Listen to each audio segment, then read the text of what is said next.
ملاقات پروگرام کے لیے آپ نے کیا کیا باتیں پیش نظر رکھی؟ عمومی سوالات ہیں جو دوستوں نے اپنے خطوں میں حضور سے پوچھے ہیں، لیکن سوالات شروع کرنے سے پہلے حضور نے حاجی عبدالرحمن صاحب آف باندی کی خدمت میں ہاں جو میں بات کرتا ہوں، ہمارے رحمان آباد باندھی کی ایک جماعت ہے جس میں حاجی عبدالرحمن صاحب نے اپنی بہت بڑی ایک گوٹھ بنائی ہوئی ہے اور بہت بڑے لیکھے کیے ہوئے ہیں۔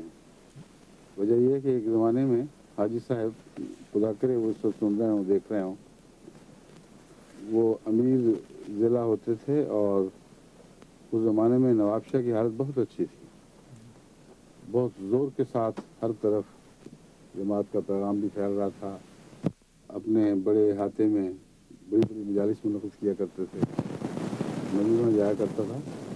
وہ معززین جو حاجی صاحب کے زیر اثر تھے اور ان پروگراموں میں آتے تھے، ان میں ایسے ہیں جو بعد میں بڑے بڑے مرکزی عہدوں پہ پہنچے۔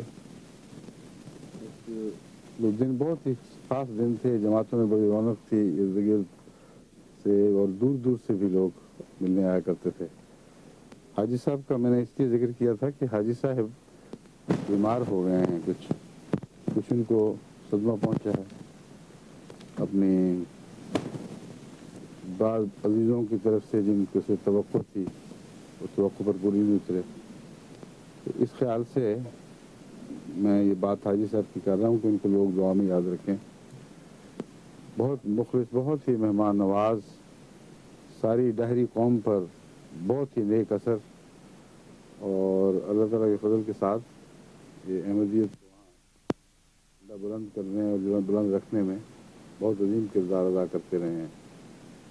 اللہ تعالیٰ دوبارہ یہ کوئی بھی رونقیں بحال فرمائے اور ان کے عزیزوں کو بھی نیک کاموں کی توفیق عطا فرمائے۔ حاجی صاحب پوچھتے رہتے ہیں میرے متعلق کہ میں یاد رکھتا ہوں کہ نہیں، ان کو تو کوئی بلایا ہی نہیں، ہمیشہ ہی حاجی صاحب بڑی محبت سے یاد رہتے ہیں۔ ان کی بیگمات اور بچے وغیرہ سن رہے ہوں گے، اور اگر وہ حاجی صاحب اس وقت نہ بھی سن رہے ہیں تو میری طرف سے بہت بہت محبت سے سلام ان کے ساتھ کر رہے ہیں۔ السلام علیکم و رحمۃ اللہ وبرکاتہ۔